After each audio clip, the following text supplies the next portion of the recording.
AFR On Demand is brought to you by Breck Golf. Try Beaver Creek today, just 20 minutes from downtown Baton Rouge in the Zachary area. They've got a PGA Tour driving range, a short game practice area, 30 to 40-yard practice shots. It's a great place to chip and putt and practice if you don't have time for a full round. Book your tee time today, golf.breck.org, golf.breck.org.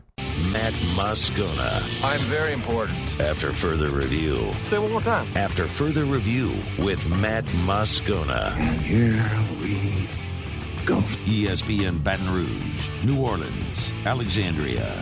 Live from the Mercedes-Benz of Baton Rouge studios. That's right.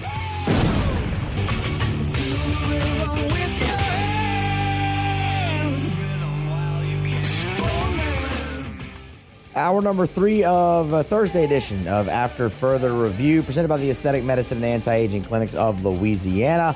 Matt on his way back from SEC Football Media Days in Birmingham. Matt Musso filling in. Cade Wazan, Paul O'Neill here as well. One of the biggest storylines throughout the week besides Texas-Oklahoma to the SEC was the Rose Bowl potentially standing in the way of college football playoff expansion. On Tuesday, Matt sat down with Sports Illustrated Ross Dellinger to discuss just that. Ross, how are you? Thanks for joining us on site. Good, man. Okay, you and I were speaking earlier, and Ross has a very lengthy piece up right now at SI.com about how the Rose Bowl could potentially stop college football playoffs proposed expansion. It's right there on the homepage of the college football page at SI.com. So can we start with, can you just sort of lay the groundwork to catch everybody up to speed on the proposal that apparently is going to be approved, likely, that just catch us up to speed to today before we talk about the Rose Bowl stuff. Yeah, well, obviously everybody probably knows about has read about the 12-team playoff expansion proposal. And right now it's in the middle of what they're calling a survey, a 3-month survey, and it's just to get feedback from coaches, administrators, athletes. And I think they're about a month into the 3-month survey. And at the end of the survey in late September, I believe, the board of managers, the CFP board of managers will meet, and they are expected to approve it. I'm sorry, who makes up that board? Yeah, I was about to say that the board of managers is made up of 11 presidents and chancellors.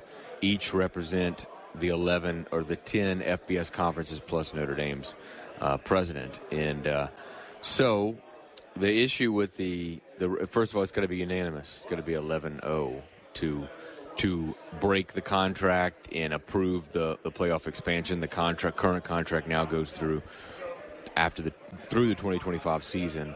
And so in order to break it and all that, it has to be unanimous. And the Pac-12 and the Big Ten are traditionally and historically tied to the Rose Bowl and would like to see, I'm sure, the Rose Bowl stay in the rotation. They have a separate contract with the Rose Bowl.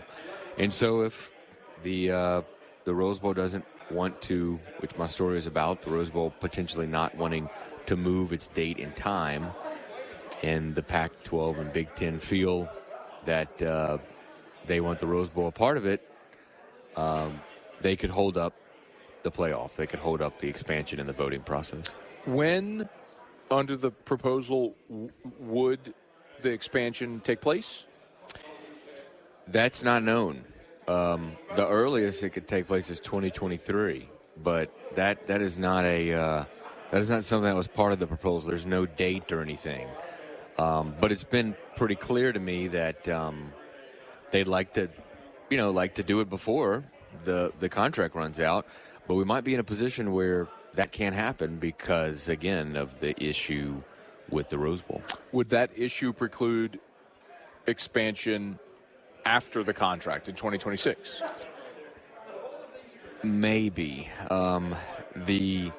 If the Rose Bowl is not going to be a part of expansion at all, even before the contract, after, in the Big Ten and Pac-12 or one or the other want it to be a part, they could, I guess, conceivably stand in the way, and all the other college football conferences would be on one side and they would be on the other. I'm good with that. And there would have to be a decision or a split. Now, I can't imagine those two conferences doing that. I think there's a compromise at some point that they have to come to.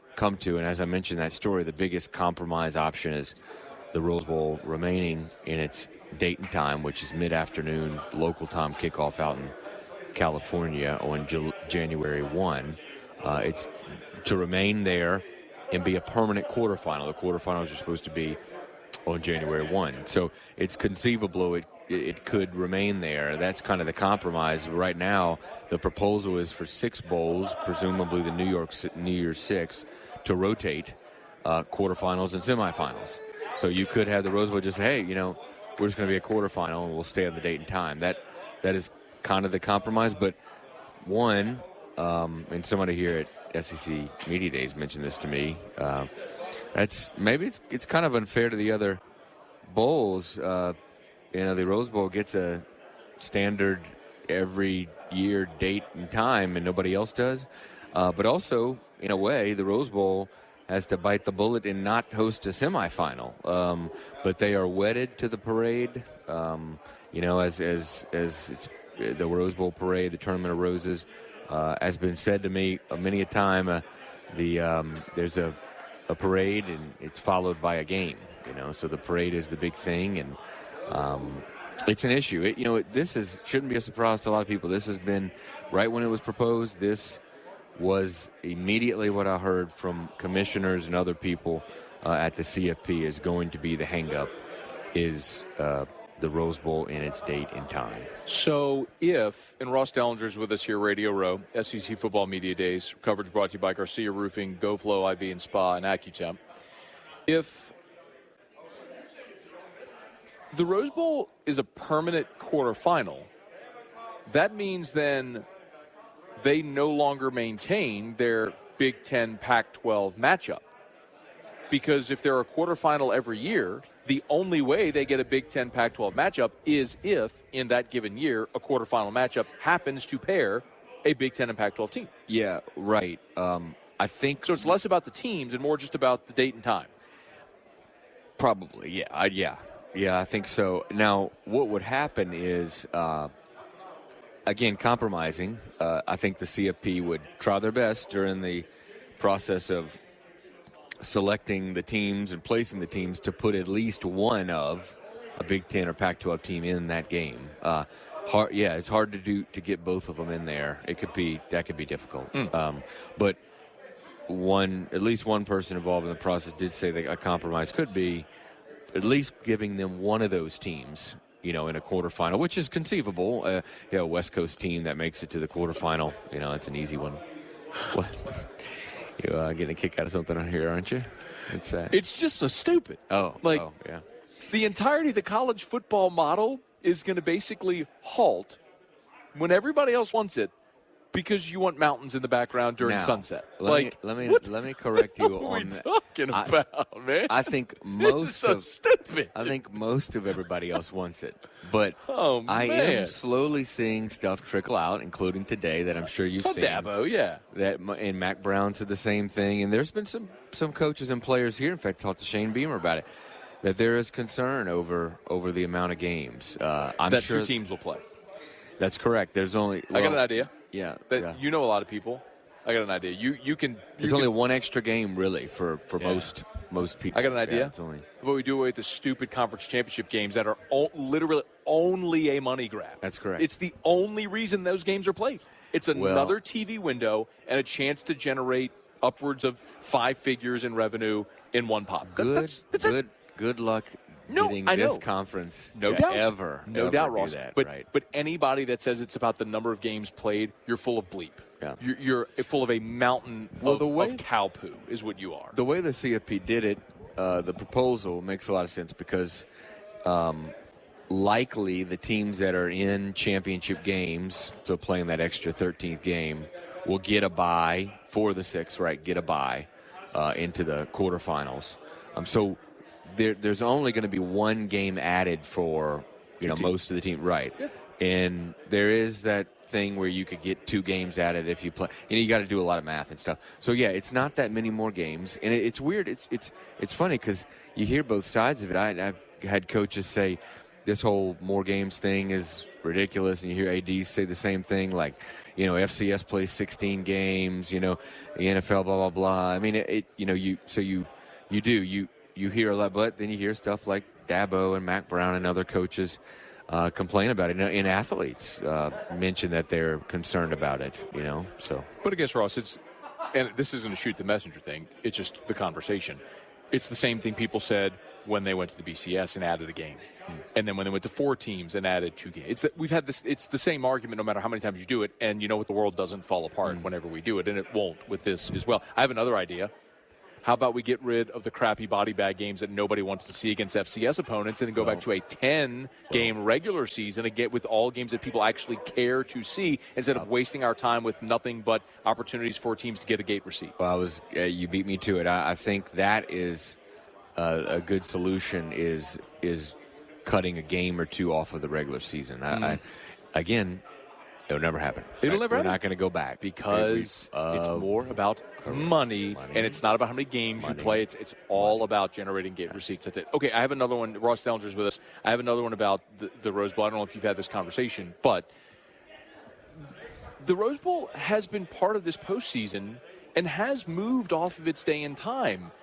And not just in a championship venue, but I mentioned the Rose Bowl itself was the 2001 national championship game with Miami and Nebraska back in January of 2002 after the 2001 season. Like, we've seen this with the Rose in 2005, the Reggie Bush the Texas USC game was a Rose Bowl.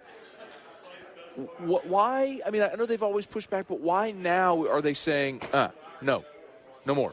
Well, I mean, in a way, they've said that for a while. That was 1 or 2 instances, right? I'll have to go back and see the dates look at the game by game. I thought it was once, but that's 2 for sure. I'm telling you for certain. Yeah, I need to go back and look at the dates because that was done that before I wrote the story. That was before, by the way, the BCS implemented a separate championship game. Mm-hmm. That was 2006 when they had the separate championship game. Right.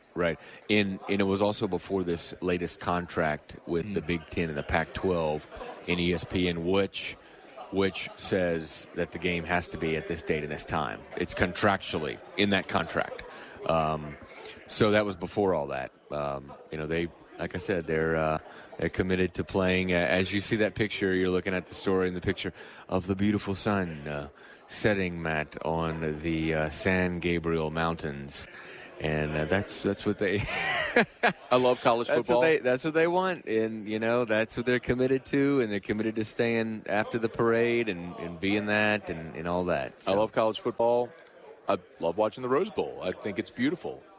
What I care way more about is an actual postseason system to crown an actual champion instead of whatever a bunch of goofballs in a room decide are the 4 best teams to go play it out on the field. Like, let me see more football. Let me see meaningful football. Anyway, so September is the vote. Yeah. Well, that's the meeting. They should vote, but I don't know. It's going to be interesting to monitor that. Still got 2 months to go, but yeah, it's going to be in Dallas. The CFP Board of Managers will meet, and they'll pour over the feedback that they got from the survey of each member institution and each conference, and they may or may not vote. If they vote, it'll be 11-0, and they'll pass it. If they don't vote, then that it's not 11-0. They didn't have the votes, okay. And there's more time probably because they're not going to vote, and it's going to be 9-2 or something. They're not almost very unlikely to do that. What about the little conferences that nobody cares about? What do they think? Oh, they're all in. Obviously, it gives them a guaranteed spot. So they're completely all in. Yeah. Absolutely. They want to be gifted a spot because they could never earn it on their own. And that's why this proposal is the way it is, right? They're automatically, you've got a group of 5 in there for a reason, because during the negotiations of this working group, a guy like Greg Sankey, and he said some of this, I think, publicly, he didn't want an eight-team playoff under the similar circumstances because it would be only 2 at-larges And so he wanted the best 8, and then the group of 5. But they didn't want that because they didn't assure them a spot. If you did the best 8, they probably wouldn't get a spot a lot of years. Because they just want to be gifted something. So that's why 12. That's why we're at 12, really. Yeah. Because the little conferences nobody cares about wants to be gifted something that they can never earn on their own merit. People care. No, they don't. People. I mean, I'm sure people that went to that school, but people went to that school. But nobody outside of the people that went to the school care because none of those they don't matter. Okay, that's your opinion. No, that's a fact. Here's the thing. We've talked about this before. You got to do one of two things, right? You either split the Power 5 and the Group of 5, and they have their own little thing. Yes, right? They have their own playoffs. Let's do that. Or you have to incorporate them in some way. No team should begin a season knowing I cannot win a national championship, and that's the way. And it's only like that in college football. It's been that way for the entire existence of college football, just like the Rose Bowl, which is why this needs to change. Yeah. Good work as always. You keep just getting out there and breaking all these stories and talking to all the movers and the shakers and the people that matter. Thank you, Ross. I appreciate the time. No problem. That was Matt and Ross Dellinger on Tuesday at SEC Football Media Day. Stick around. More to come here on AFR. AFR. Man, let me take 60 seconds to remind you about Insurance Network of Louisiana. I was chatting earlier today via email with Adam, who said, hey, Matt, I wrote Miss Esther, an avid AFR listener. She's been with Liberty Mutual for 7 years, had really been content with them, so never really shopped around, decided to call just because she always hears me talk about it on AFR. As it turns out, they're able to save her $2,500 a year between her home and auto, while increasing her auto coverage by $100,000. Better coverage for less money. Increased her coverage by $100,000 and saved $2,500 annually. Don't assume you have great coverage and you're paying a fair price. Let Insurance Network of Louisiana shop for free to see if they can get you better coverage for less money. 293-0450, 293-0450, or lainsurance.net.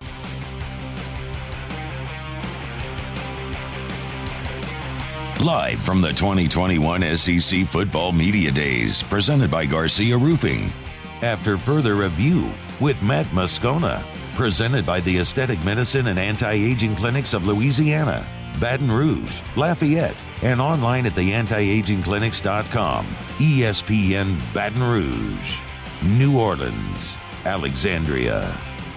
AFR is brought to you by Relief Windows, reliefwindows.com. Windows, doors, siding, Relief Windows, and reliefwindows.com. 288-8138, 288-8138, or reliefwindows.com. If you need energy-efficient replacement windows, Relief Windows.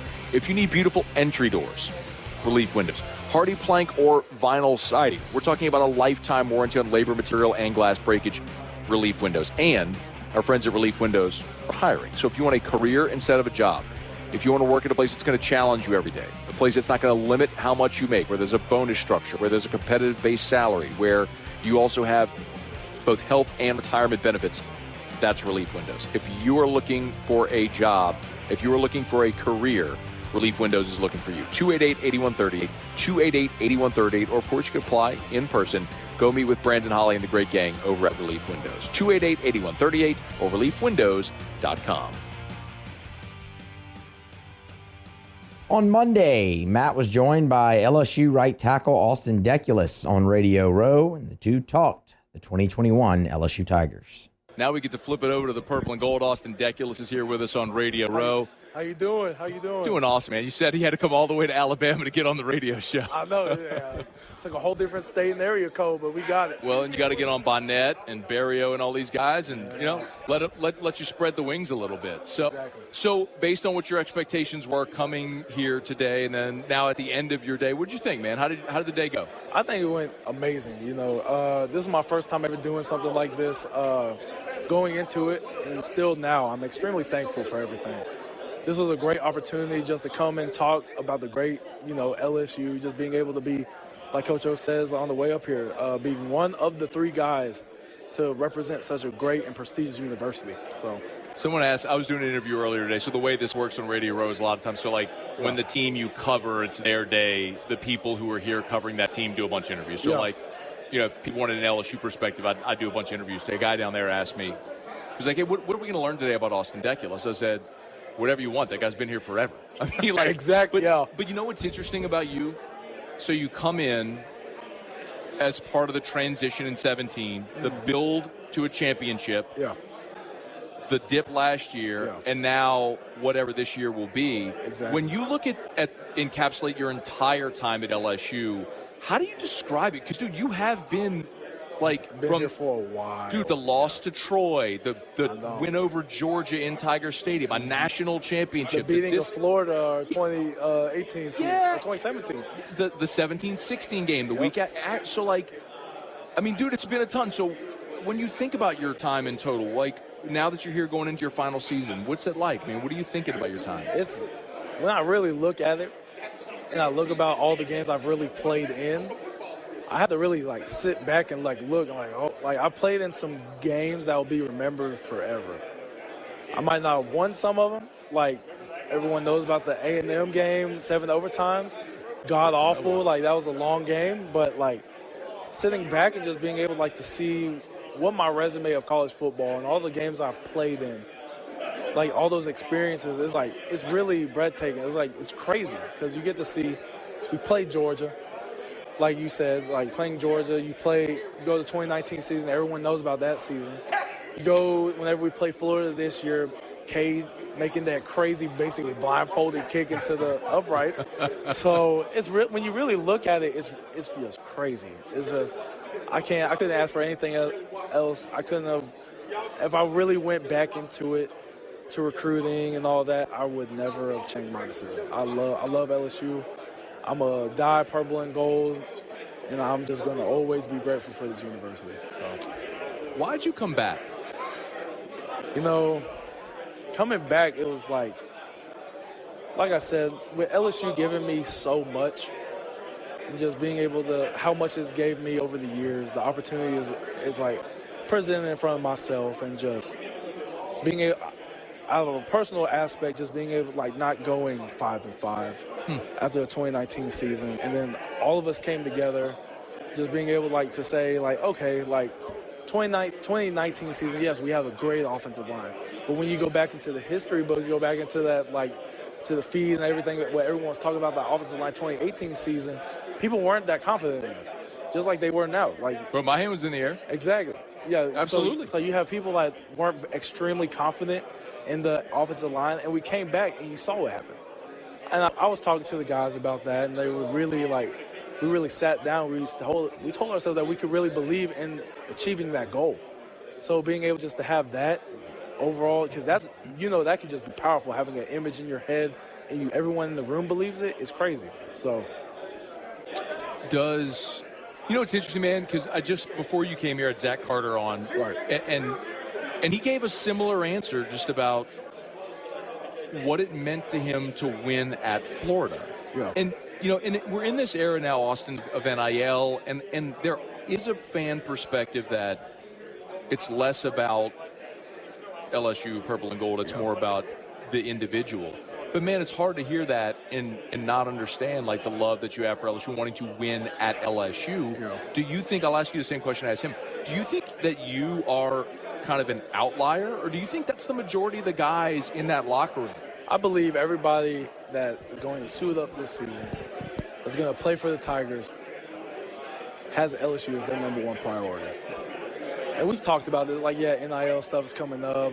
People are going to get deals, But we all have the extreme, very much mutual understanding of, if you don't produce on the football field, if you aren't that guy and you're not making plays, or you're getting caught on, or you're letting up sacks, or you're just doing negative stuff, and it's just not going to be helpful, the NIL deals aren't going to be there. So they're going to be there regardless if you, at the end of it. But the main thing is, if you produce, if you do good, you're not going to have to worry about that at the end of the day. Yeah. Guys that are trying to make these couple $1,000 deals, they're focusing on that. They're putting too much. You're going to see some of them do too much. I'm not speaking to anyone on the team. Sure. Because our guys are our focus is crazy. But this is an example. You have those guys that are going to focus on that. But then that's going to that's going to harm them trying to make millions. You know what I'm saying? So. That was Matt and Austin Deculus. 44 days until the LSU Tigers kick off the 2021 season, September 4th versus UCLA in the Rose Bowl. Stay tuned. More AFR Best Of next. AFR. Brought to you by Ichiban Essen near Perkins, voted by you the best sushi and best hibachi in the Best of 225 awards. That is Ichiban. And from Ichiban, their latest concept is Bo-Ru Ramen in Electric Depot on Government Street.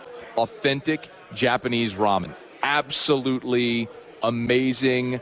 Patrick Wong left Baton Rouge, went to Japan. He went to New York City to learn from the best ramen chefs in the world how to perfect this delicacy and bring it back to Baton Rouge. It is affordable.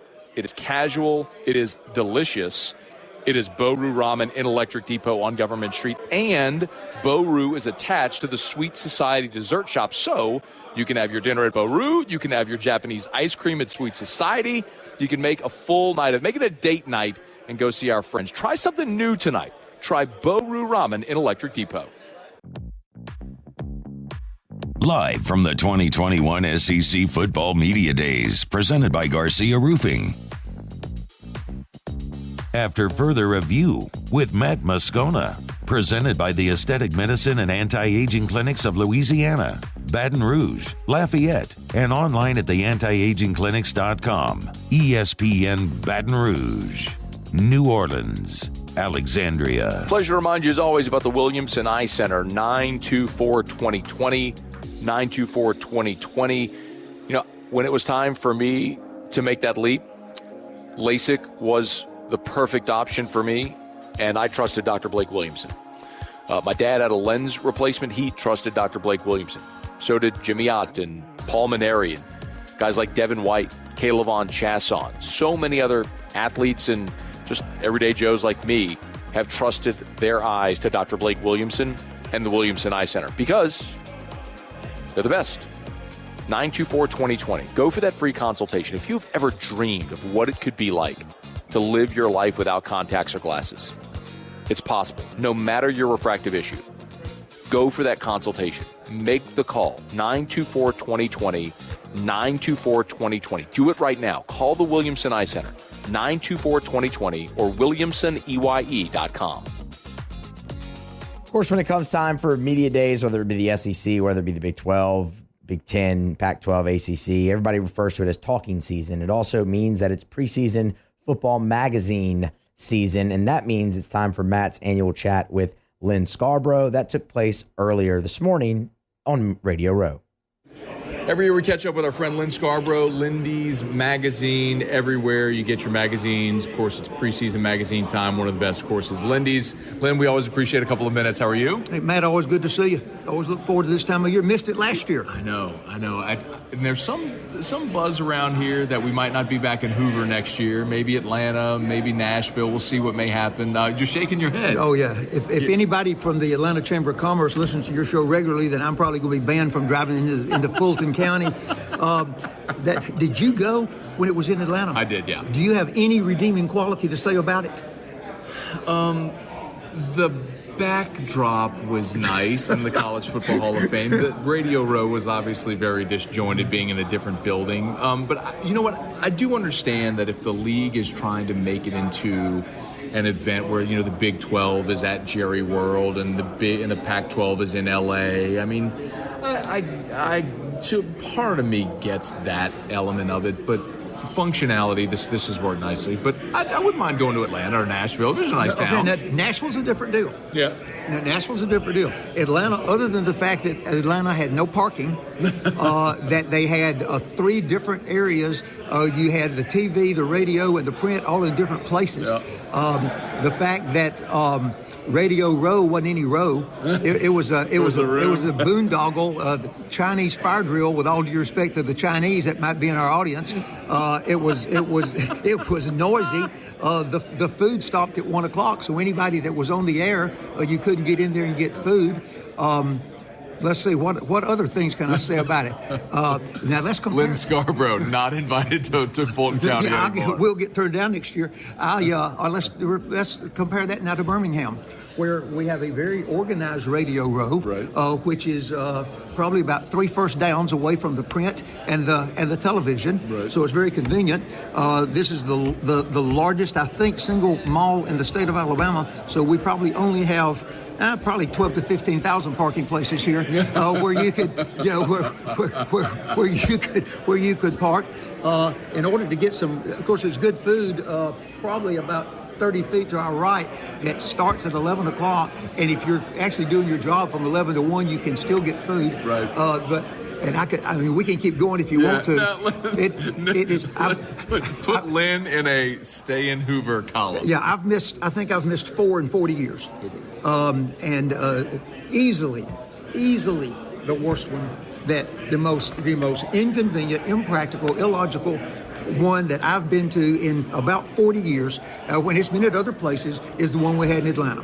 Now, I can argue that it should not be moved, period. Yeah. But I sure can argue that it shouldn't be moved to, maybe they'll move it to another place. Mm-hmm. But can you imagine, as bad as it was last time we were over there, when there weren't any other things, what if this COVID thing, this Delta COVID thing keeps better? It'd be interesting, in it, that Delta, the home of Atlanta, Delta Airlines. Yeah. But can you imagine if it was not normal times and they tried to do it over there? Holy smokes. Anyhow, off to another subject. But the good news is we're going to have a football season. That's right. And it's likely to look a lot more normal and familiar. Yeah. When you all are putting out your preseason predictions, how much do you, or just your team write-ups, how much do you factor in all of what transpired last year with COVID? Because it feels like last year for many was an outlier because it was an outlier. No, it was. It would have been great. In fact, you could take last season. LSU fans will like this for what I'm going to say. Okay. You can take last season and put an asterisk by it, because I don't think last season should count. I mean, I really don't. Now Alabama people wouldn't like it because they won the championship. Right. But you had some really, really good teams last year that won 2 and 3 ball games. And you had players that couldn't play. You had games that couldn't be played. You had no crowds of people that have home field advantage a great deal. Certainly lost that. You had players that opted out not to play. And so when you get, I try to think of the ones that didn't even qualify for bowl games. But you had some really powerful teams that won 3 ball games. LSU wins 5, go from 15-0 to winning half their games. And LSU was not the Lone Ranger in this. There were a whole lot of teams that were in that same situation. And it just wasn't a fair thing. I really wish, and I know we had 4 coaching changes, I believe, in the SEC, but I wish that they'd kind of put an asterisk on that. I mean, because head coaches were in a really bad situation. Some of them, it turned out real good if they got lucky and they didn't have COVID go up, didn't have to have games rescheduled or not canceled, didn't have key players have COVID or have bad injuries, then they had good years. But there are things that I don't remember specifically about LSU or really any particular team, but there were a lot of them that the COVID factor and the injuries and the cancellations and all that had a bearing in the fact that some teams did not have the kind of seasons that they normally like to have. So what teams in the SEC, if I should give me one in the East and one in the West that you think were most disadvantaged by COVID that are likely to have a big bounce back year? Ooh, that's a tough one now. I'm trying to think of the ones that missed the most ball games. I know Missouri missed some. One of the Mississippi schools did. I think Vanderbilt missed maybe 2 or 3. My memory's not good on which one missed what. But as a league, every game was played but one, I believe. Yep. So they were able to make them up. But not on the right schedule. Right. Oh, for sure. And so LSU had 2 rescheduled. Yeah. LSU had Bama and Florida rescheduled. Yeah. And so it's just not. It just wasn't like what you normally prepare for. So. A lot of people talked about Mississippi State, right? So Mike Leach, that offense, timing, rhythm, they didn't have a spring and didn't have a normal season. So with an extra year, is that a team that maybe makes a step, this year? I don't know how significantly they may move up in the standings in the West, but that's an interesting team to see with a full off season how they might. Well, I'll agree with that, and they could certainly be better. The question is, are they going to be better playing in a division that's got Texas A&M, Alabama, Auburn, and LSU. Right. And that's always a disadvantage. And I think it's interesting that, and Lindy's has got the three highest rated teams in the West to be Alabama, LSU, and Texas A&M. Okay. But it's interesting that none of those three schools have got a returning starting quarterback on a regular basis. I know Miles Brennan started 2 or 3 games, and I think Max started a couple of games maybe. Finley did. Of course, Finley's not at LSU anymore. So you got that situation. Alabama got Bryce Young, who was the number 2 quarterback in the country when he was signed, but he's going into this season. I think he's thrown for 200 yards, and he's going to open up against Manny Diaz and Miami, who may have the most exciting quarterback in the country coming back. And and then same thing with Texas A&M. Kellen Mond I was a big Kellen Mond fan. He was inconsistent, but I thought Kellen Mond was a great all-around quarterback. And I'm sure that all 3 of those teams having good recruiting years are going to have good quarterbacks out there, but they're still inexperienced. And you got, I think Matt Corral's an outstanding quarterback. I think Bo Nix is an outstanding quarterback.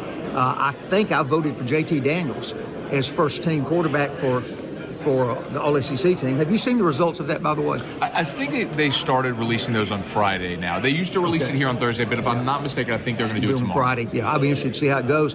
But I think the teams with the most experienced quarterbacks are not necessarily being, with the exception of Georgia. Mm-hmm. And I think Georgia's success probably hinges a whole lot on J.T. Daniels.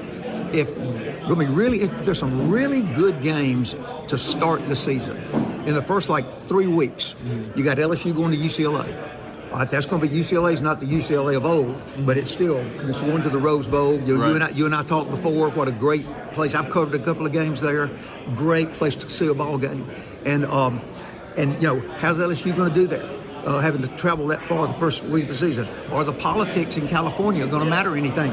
Because they're saying now they're going to start having possibly mandatory mask in public places. Will that in early September still be there? Will that affect ball games? Will it be like it was last year when different states could mandate that certain things were done, restrictions on attendance? I think the biggest game maybe of the year is the very first game of the season, Georgia and Clemson. Mm-hmm. We got Clemson second, Georgia fourth. And, one of those teams, the good part about that is if one of those teams loses and they don't get beat by about 40 points, then losing a narrow ball game for either one of those is still redeemable. You can still come back from that. They don't want to get beat 30-0. Right. But there's your big one right off the bat. Alabama opened with Miami. Auburn plays at Penn State. Mm-hmm. And this is Penn State coming back from losing 5 ball games last year, and everybody's going to say, oh, well, good, they get to catch them at a good time. I don't think so. Penn State, we edited, of course, the Big Ten magazine with Penn State. Penn State's going to have a good, solid football team.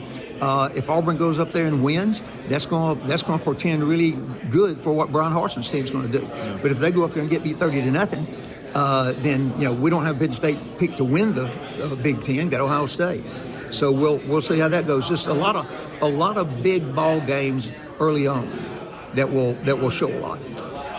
It's almost here. I'm excited, as I know everybody is, and it's always great to pick up your Lindy's magazine, get ready for the season in this next month or so as teams get into fall camp. You mentioned there's the SEC preview, there's an NFL preview, there's a fantasy football preview as well. We do 2 fantasy football magazines. So make sure you pick up your Lindy's magazines wherever you get all of your great preseason magazines. I'm not a fantasy guy. Me either. But I don't have time. I wish I was. You and I might be the only 2 people alive that don't play fantasy football. But if you're in the audience and you are a fantasy guy, I'll tell you one. I have a friend who lived in the nation of Georgia, not in Atlanta. He lived in Tbilisi. Sure. And he was in a fantasy league with multiple people from other countries because of the nature of his work. So he asked me to send him our magazine. I said, I'll make a deal with you. I'll send you our magazine. It's not an inexpensive thing to send something from Birmingham, Alabama to Tbilisi, Georgia. Sure. Atlanta, Georgia, maybe. Not Tbilisi, Georgia. I said, I'll do it if you promise me this. You will actually use our magazine to do this. We have a checklist of positions, how they ought to be drafted, and all this kind of stuff. I said, you use our checklist to do your team. I'll send it to you. No cost. Just do it. He won his league. Nice. Yes, sir. So the internationally known Lindy's Fantasy Magazine that wins championships all over the globe. So pick that up, guys, and maybe you'll do well. He is the internationally known Lynn Scarborough, always generous with his time. Thank you so much. Okay, always good to talk to you, Matt. We will come back and wrap up Thursday's AFR next. AFR. AFR is brought to you by Pinnacle Exterior Construction, online at pecbuilt.com. I am fired up. Later this week, the guys from Pinnacle will be at my house beginning the project that I've been telling you about for several weeks now. We have a pool at our home. I've always wanted an outdoor kitchen. Forever and ever, I love to grill. I'd always have to get my charcoal pit from the garage in the shed. I'd have to wheel it out around back, put down a mat to make sure no grease. I always wanted an outdoor kitchen. I wanted my own space to grill outside. Well, called Pinnacle. Shane Danton came over to the house, brought their landscape architect with them as well. They looked at our space. We brainstormed, told them what I liked. They gave me a full digital mock-up of what my outdoor space would look like. We talked about financing and all those options, and we're about ready to break ground. I'm fired up, and they could make that dream a reality for you as well, but you got to start by reaching out to them and scheduling that consultation. PECbuilt.com, PECbuilt.com. Live from the 2021 SEC Football Media Days, presented by Garcia Roofing. After further review with Matt Moscona, presented by the Aesthetic Medicine and Anti-Aging Clinics of Louisiana, Baton Rouge, Lafayette, and online at theantiagingclinics.com. ESPN Baton Rouge, New Orleans, Alexandria. As we wrap up Thursday's AFR, presented by the Aesthetic Medicine and Anti-Aging Clinics of Louisiana, we bring you a montage of some of our content from the entire station this week at SEC Media Days.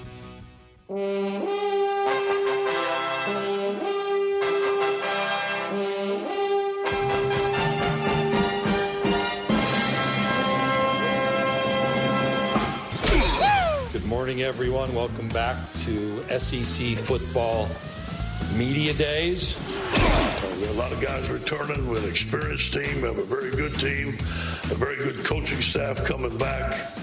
And I love the mindset of this football team and the leadership of the football team. I got a text from Quavo, who's an avid Georgia fan, and you'd think, wait, a lot of people in this room probably don't know who Quavo is. The first text I got was 2 weeks after NIL had started and said, Coach, please tell the players, be selective. Who they put their brand with. Don't just do anything. He used the term thirsty. Don't be thirsty. Everybody else like, why does LSU have to play Florida? Why can't they play Vanderbilt every year? So I watched you in those games. And you killed it, man. I was just saying, before we got on the air, I'm like, dude, like, it's really good to meet you. Like, I really am like a little fan. Come writers and critics who prophesize with your pen. Keep your eyes wide open. The chance won't come again. And don't speak too soon, for the wheel's still in spin, and there's no telling who that it's naming. Because the loser now will be later to win, for the times they are a-changing. I'm still blown away on this Bryce Young. Like, you guys made $1 million already? That's good, man. He don't need to play next year against us. And I mean, it's mind-blowing. All right, I'm not a big opening statement guy, and plus you guys are going to ask whatever you want to know anyway. So let's just go ahead and get started. Is there any questions? That is basically the whitest thing I've ever said in the history of my professional career. Whether or not Max Miles or Garrett can run it like Joe, I'm not expecting that. But I want to see the same type of plays. I want to see the same type of adjustments that was so successful for us. Now, that doesn't mean that's the only thing we're going to run. But that is going to be the basis of our offense, which is a spread offense, which we learned under Joe Brady. You're being negative about Mississippi food. I mean, positive. It's a Mississippi diet. So I came to Mississippi, I embraced the food, and just not a lot of it, and have some portion control. So that's not really what the diet was, but I'm going to be positive about the food in Mississippi. Let me say first, there's no better program in the country than Vanderbilt football, so that's why I'm back. He's a guy that was electric this spring, and you could feel his presence on the field, and I'm very excited to have him on our team. I don't get the commissioner in trouble here, but, I'd love this to maybe do away with the permanent crossover team and so you get these type of games more often. Like I tell recruits all the time, we're the best league in college football and everybody wants to play there, and now you got two iconic brands that want to join too. And it's an exclusive club and not everybody gets in, so good luck. It has always made sense to me that there's life on other planets. I mean, we know that we're one galaxy and there's galaxy upon galaxy upon galaxy. And then the people that go, it's impossible, how can there be anywhere else? Well, the reverse of that is a lot more likely. I mean, really, we're the only ones? We're that special. We're the only ones. Okay, there's hundreds of galaxies out there, but we're the only ones. Well, of course we are. I mean, to me, that's ridiculous. And it's possible, but it's unlikely to me. Thank you, guys. Go Tigers.